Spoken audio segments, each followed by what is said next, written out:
Do you feel like you are spending way too much time on your podcast when it should be simpler?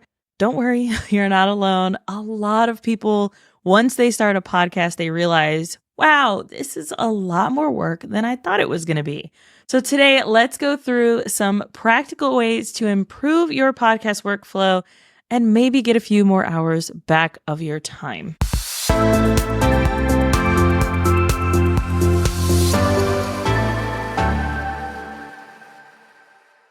Hello, and welcome back to another episode of Successful Podcasting Unlocked. I'm your host, Alicia Galati. I'm the founder of Galati Media, a full-service podcast management agency where we help business owners launch and maintain lead-generating podcasts. Today's question is, I'm feeling overwhelmed from my podcast. How can I simplify my workflow? Before we get into all of that, please remember that we have a podcast workflow checklist. It goes through everything that you would need to consider as you create your own workflow, as well as where we recommend you focus your time and effort. You can find that at galatimedia.com/checklist. That'll take you directly to that free downloadable. All right, let's go ahead and get into some ways that we can minimize our workflow errors and issues and really make this workflow simple for you. The first thing you're going to need to do is identify your bottlenecks. Where are you spending the majority of your time? And I'd guess if you are someone who is editing your own podcast, that's probably taking the majority of your time. It might be worth outsourcing that to someone or simply hiring a full service production company like ours that can take handle on all of those aspects. That way, all you have to do is show up for those interviews, rock them, and then hand it off to a team. Those are some of the things that tend to be the problem. Maybe it's the social media promotion. Maybe it's the show notes. Maybe you're finding that getting the right guests is just taking too long. Go back to our episode where we talked about how to find high quality guests. One of my favorite places to find high quality guests is on Podmatch. If you want to learn more about Podmatch, you can go to galatimedia.com/Podmatch. It's my affiliate link there, and I'm happy to share it with you. And that way you can make it easier for you to find high quality guests and navigate all of that stuff. So first, identify the bottleneck. Next, you need to streamline the pre-production. How much batching can you actually do?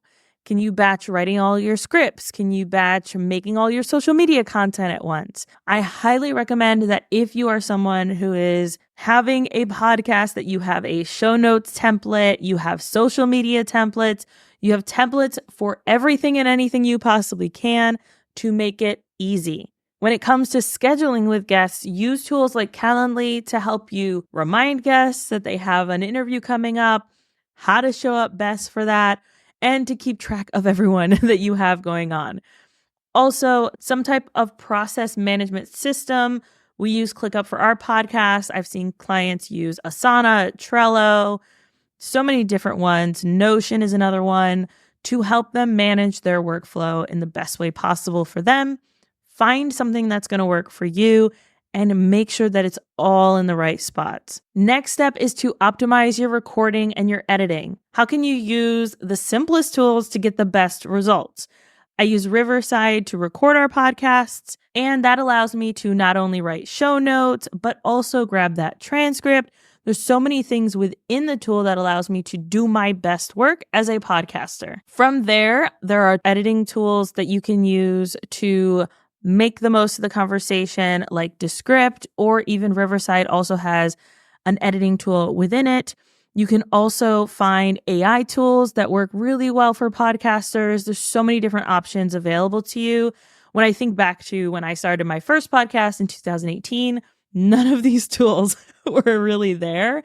And if they were there, they were very difficult to navigate and very difficult to learn.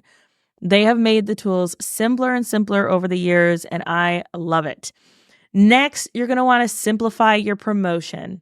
Repurposing your podcast is key here. Not all of your listeners are actually going to be listening.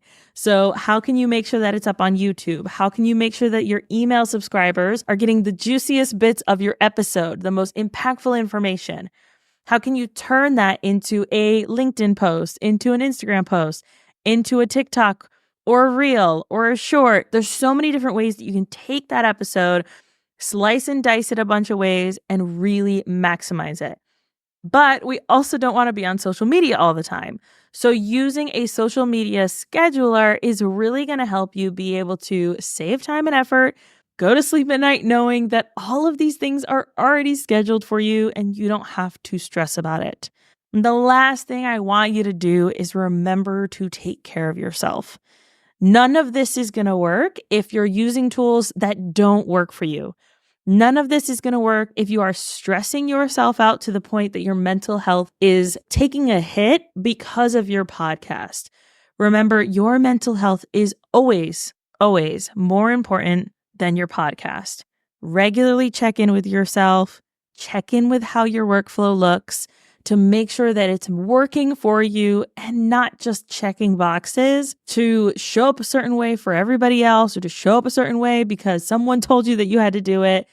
Do what works best for you. And remember to celebrate. That is so, so important. I want you to go and make sure that you grab our podcast workflow checklist. Again, that was galatimedia.com/checklist. I think that will help you at least get a starting point on creating a workflow that's going to work best for you. And we go through all of the 6 different categories: before production, during production, after production, all of that fun stuff. Until next time, happy podcasting.